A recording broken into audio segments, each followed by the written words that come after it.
पवित्र गंगे मैया के किनारे बैठे हुए व्यास नंदन श्री सुखदेव जी महाराज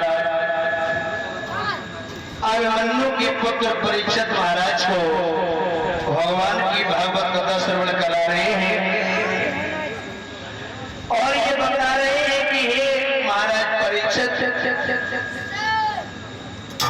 जब भगवान कन्हैया ने अपने मामा कंस का उद्धार कर दिया तो कंस की दो पत्नियां थी, अस्थि और प्राप्ति। दोनों पत्नियां आकर के भोजराज कंस की लाश के ऊपर रुदन मचाने लगी, रोने लगी और बात हुई सच्चे लोगों, जिस स्त्री का सुहाग ही उजड़ जाए उसे जीवन में फिर तसल्ली कैसे होगी। अपने पति की लाश पर आज अस्थि और प्राप्ति विलाप करने लगी हैं।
शंकर के भगवान कृष्ण अपनी मामियों के पास में आए हैं। बोले, अरे मामियों, तुम रो रही हो? कहने लगी, हमारे जीवन में रोने के अलावा बचा ही क्या है, अब तो रोना ही रोना है। तो भगवान कन्हैया ने अपनी मामियों को समझाया, अरे मामियों, ये संसार क्या है तुम्हें नहीं पता। बोले, कृष्ण ज्ञान वर्धन उपदेश देते हुए कृष्ण अपनी मामियों से कहते हैं, अरे मामियों, बोले मामियों रुदन छोड़ो, ये मतलब तारो आभूना है।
काल का बनता है, तो साथ कुछ नहीं जाता है।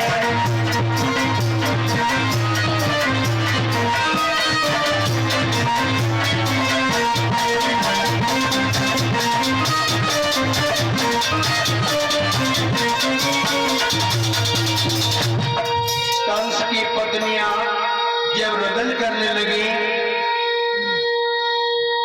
तो गोविंद ने बड़ा ही आध्यात्मिक उपदेश दिया, इनको आत्मा के प्रति जागृत किया और नाना उपसेन को राजगद्दी दी है मेरे गोविंद ने। मामा कंस का अंतिम संस्कार किया है। अब प्रभु ने जाकर के अपनी मैया देवकी और वसुदेव पिता के लिए जेलों में से निकाला है और भगवान कन्हैया ने अपने माता पिता के पैर छू लिए, साष्टांग प्रणाम किया है, माता पिता के चरणों में लेट गए। और बात भी सच्चे लोगों, वो समय ऐसा था जब कोई अपने से बड़ों के लिए प्रणाम करता था तो उनके पैरों में लेट जाता था, उसे कहते थे साष्टांग प्रणाम। उसके बाद में धीरे धीरे बदलाव आता गया। लिखा है अभिवादनशील नित्यम वृद्धोपसेव्य, यानी माता पिता के चरणों में सरक के प्रणाम किया था। और देखिए बात आ गई है तो थोड़ा बताते चले। जिसने अपने से बड़ों के लिए प्रणाम करना सीख लिया, जाने अपने बुजुर्गों के लिए अपने से बड़ों के लिए गली से निकल के पालक जा रहा है, राम राम नमस्कार दुआ सलाम कर ली, उसका कुछ घर तो नहीं गया। लेकिन ये प्रणाम करने की जो पद्धति है, इससे तुम्हें क्या मिलता है जानते हो? जो अपने से बड़ों को प्रणाम करता है, जो नमस्कार दुआ सलाम राम राम कहता है, उसकी चार चीजें बनती है। चार चीजें कौन सी चार चीजें? आयु, विद्या, यश और फल। ये चार चीजें।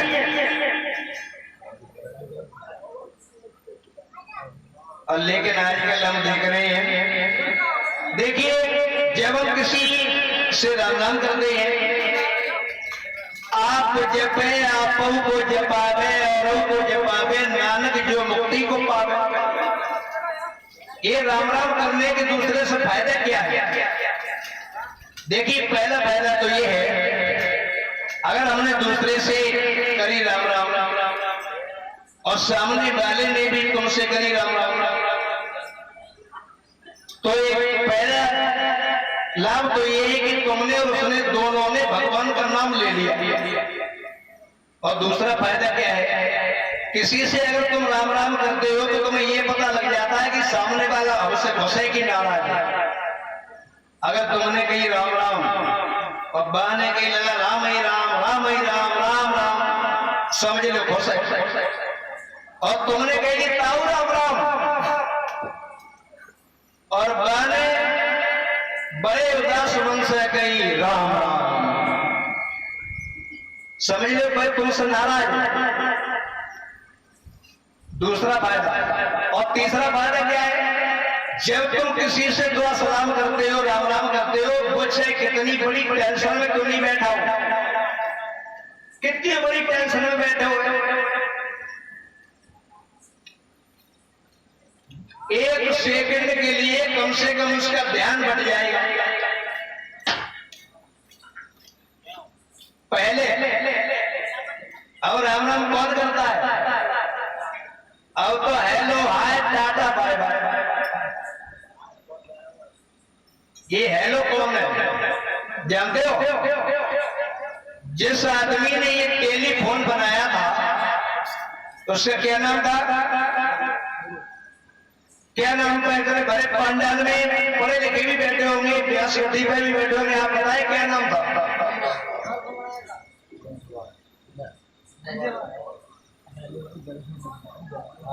अब वो बता रहे जेम्स बॉन्ड थे। जेम्स बॉन्ड ने नहीं बनाया था, उन्होंने तो एक रेलगाड़ी का इंजन बनाया था। टेलीफोन किसने बनाया? उनका नाम था ग्राहम बेल।